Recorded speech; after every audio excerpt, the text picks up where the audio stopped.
Good morning, guys. It's Mrs. Allocca. I wanted to give you a lesson to help you with your journals. Mrs. Smith and I have been going through your journals and reading, and from what she can see, she said I think that the kids need more help in finding topics. And I know I covered this briefly for you, but I probably could really afford you some really good advice in this area. I used to be a newspaper reporter before I was a teacher, and that was my job, was to find topics and find things to write about that would be newsworthy. Um, while right now it feels like your lives aren't newsworthy, in a way, they are. You are creating what's called a primary source for generations to come, meaning that you are the people who are firsthand living through this pandemic. And that years from now, we could all share our journals with our children and our grandchildren and our nieces and nephews and on down the line into future generations so they know what it was like for us to live through this pandemic. And there are firsthand resources, primary resources that researchers and historians use to do just that, to piece together the past in order to figure out our future. So, my advice is right here on this screen, and this is going to be my lesson today, is that you need to look for the meaning in the tiny moments. Like, let's be real. Nobody's lives are super exciting right now. We're not going on trips. We're not visiting Italy. We're not doing anything like that right now. And we're all kind of stuck home. So, what we want to do is look at these small, tiny moments and figure out within those moments what is it that we're thinking that makes it something worth writing about. So, the first thing you want to do as a writer, and that's how I'm talking to you today, is you want to ask yourself questions. Um, you want to go through your day and notice your thoughts and your feelings and your emotions. And then when something strikes you, think about it. Like, why is this new? How is it different? Why is it strange? What makes it noteworthy? And that's what is worth writing about. And then you comment on it. You reflect upon that thing, even if it's a bike ride that you're like, well, I bike ride all the time. What makes that new or different or noteworthy? So I'm going to go through my life and some of the thoughts that I have for my journal. I'm going to take you on a kind of a picture journey and talk about it.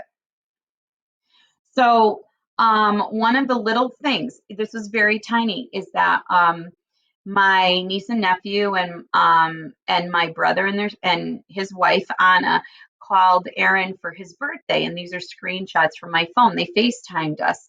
Aaron turned 14 on March 26th, which is the same day that you guys started school and Aaron started school. So we really didn't have like a super big celebration. I felt horrible. I was overloaded with all the computer classes that we were taking. And these two little guys called Aaron, and then they were messing with the phone, like sticking their faces up in it, letting me see up their nose. I didn't put that on the screen for you, and it was really quite funny. And I was thinking to myself, like, I love them, and how much I want to hug them, and how much I love Anna, my sister-in-law, and that wow, like we can't be together, we can't have the big party, and we can't have like the cake and the balloons and all of that stuff. It just felt really weird without them. And that's what I would write about. I would reflect upon that moment. The next thing, so this has been on the news, which is hysterical, and I'm noticing how long my hair is now too. Anyway, uh, it was on the news that all these reporters were like showing how different stars were like cutting their hair or going all gray. Like Brad Pitt cut off his beautiful locks and his mane, which he has great hair. And then I was thinking, like, in a pandemic, like this has become a big deal that we're not going and getting our hair cut, and people are frustrated by it. On the left is a picture of my nephew Anthony, who thought that he would just totally like make fun of the whole thing, and he did kind of a mullet look from the '80s, which I was like, dude, that's pretty bad. And then we talked, or he helped me talk Ethan into cutting his hair. It was super long and super in the way, and oh, it was horrible. So Anthony cut his hair for him, and Ethan's hair has not been that short since he was 3. And then I was thinking about my hair and how desperate I am. Like I've got all those gray hairs over there on my temples and stuff, and it's making me feel really old. And then it's kind of making me feel a little bit funny.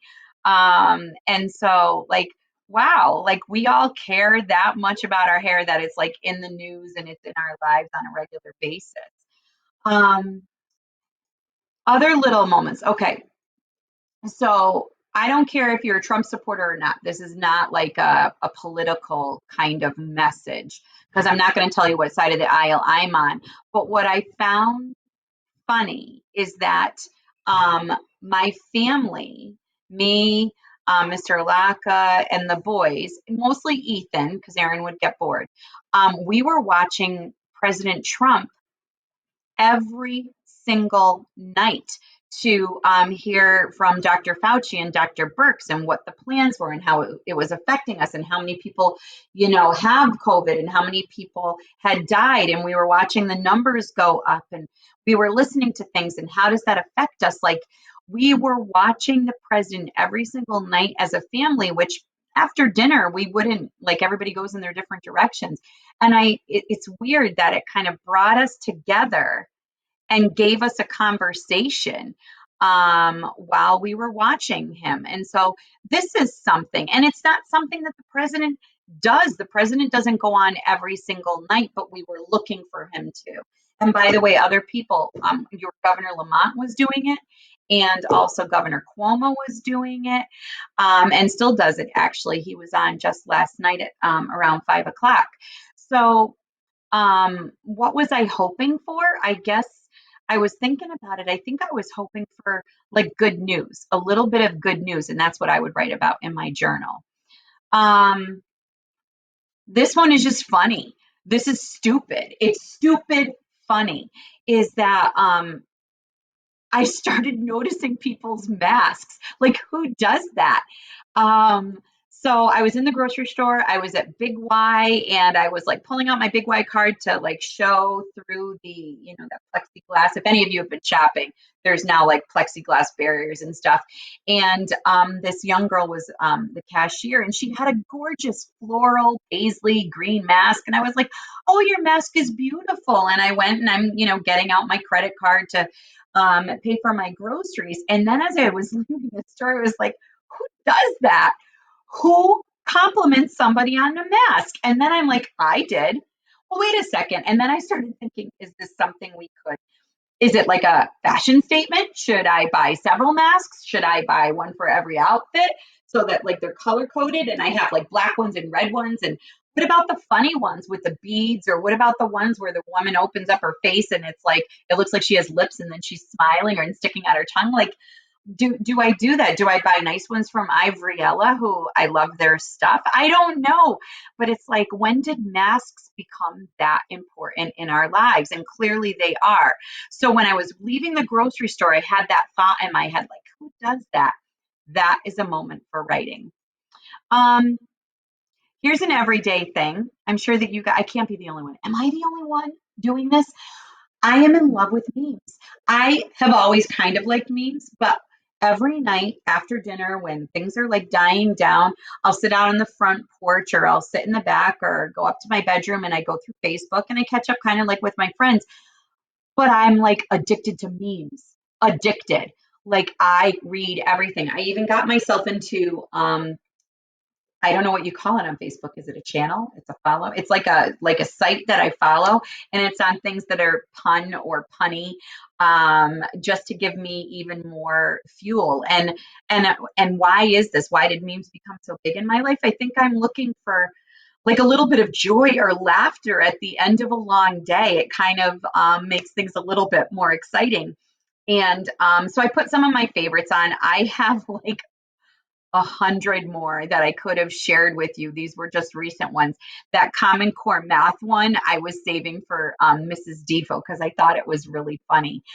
So I would reflect upon that. Like, how am I getting joy? Thankfully, I'm not getting it from baking a ton of food, but this is like more low calorie than baking. Um, Another one. While things are like changing on the outside, I've been thinking about how things are still the same. So every year, Aaron is the first in our family and usually the first in the neighborhood to go jump in the lake. Last year, the year before, he jumped in on March 26th, which was his birthday. I'm sorry, March lake water is not water I want to be in. I'm more of a July girl. So on Saturday, I had a COVIDly distanced get together with my best friends because one of my friends finished her schoolwork to get her master's in special education. It's a really big deal. She's been working on it for years. And so we were down there, and that table was in the middle. The table that's in the middle was in the middle of us, and we were more than 6 feet apart, sitting around this picnic table with the food on it. And Aaron and Finley come down, and they head straight to the water. Insane. It's been chilly, it's been cold, and they're heading straight into the water. So that's Aaron and my dog Finley. And Aaron always starts off with this like flip into the water. He does it off the dock. It makes me nervous when he does it shallow like that. But he literally does a flip in the air from the ground and land in the water. And that's his butt that you see hanging in the air. And as I was sitting with my friends at this COVIDly distanced party, I was also thinking, this is just the same as it is every year, that hasn't changed. And I think my big thought was like, life can go on. Let's see. This one was like really rather strange for me. I got to be part of a pilot program in Colchester where 100 people were tested for COVID. And it was, I told them, I'm like, oh, I read the email wrong. I'm not really feeling sick. Give my space to somebody else. And the person online said, well, Lisa, we're finding a lot of people don't have symptoms, but they actually still have COVID. We would welcome for you to be part of the program because it's a study, it's a pilot program. And I was like, okay. It was really weird. Like I was sent a time to go to That's Beacon Academy, by the way. I was sent a time to show up. So my time was at 6 o'clock. So at about five of, I had pulled into the parking lot. They were trying to stagger people getting there. We were instructed to not leave our cars, and that they would greet us there. So what they would do is, I'm behind, if you see right here, I'm behind this car. One of these Army Corps people, I think that's actually the National Guard, came to my car, asked me my name. They would go back to the table, get my test ready, and then they would come up to the car. So you could see that the people are in their medical gear right there. They would come up to the car, they would administer the test, and then we drive off. And then days later, we find out whether or not we had it. I tested negative, which was awesome. But I was thinking in this moment, like, while my life is kind of normal, life is kind of not. And is this the new normal for us? What's it going to be like going back to school? And how often will I have to get tested? And are we testing everybody? And I know that there's not enough tests because that's been all over the news. And so I had all of these thoughts. And I have to tell you, in that moment in my car, especially while I was getting the test, my thought was like, this isn't this is real. This isn't fake. This is real. And that was the thought that kept going through my head. Like, it's not on TV. It's not something I'm just seeing. Now I'm part of it. And so that became part of my thought process. I could do a whole entry on that. And then Miss Smith has a video where she's connecting how you could think about your life and connecting it to the character trait work that we have. And I'm going to give you this video in order for you to be able to listen to it because it's a little bit more time. So I guess my advice to you would be, I have some notes.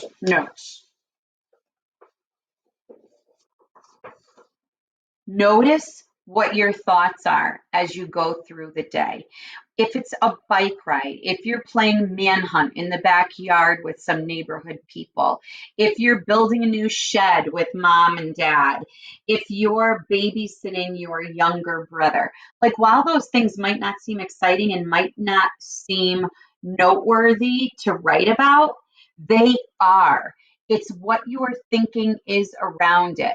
I showed you Anne Frank's diary, and Anne Frank, she had literally nothing. They were stuck in an attic for years. She didn't go anywhere. She didn't do anything other than maybe go outside and breathe in fresh air by her window. And she wrote in her diary, but she found the topics inside the daily events of being hidden in World War II.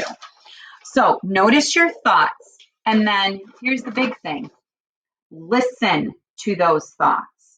If your brain stops and goes, huh, that's where the writing occurs. And then here's some questions to help you out. They kind of support what was at the beginning, but what is new or different? That's always a great way to look at writing, looking for what's new or different.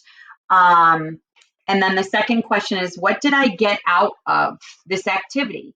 If you're cooking, if you're reading a book, what is it that you're getting out of that activity? And reflect upon it.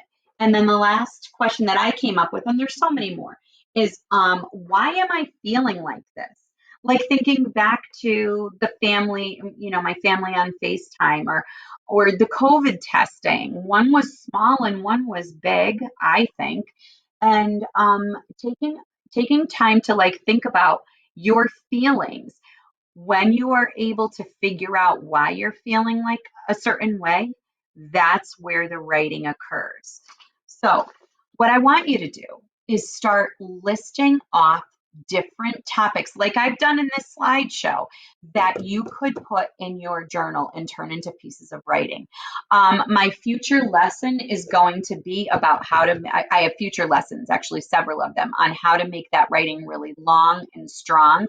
But just for now, as you go through your regular day, your regular week, your regular morning or afternoon or evening, think about this and where you can find those topics and what is it that you're feeling about them and reflect upon it. Thank you.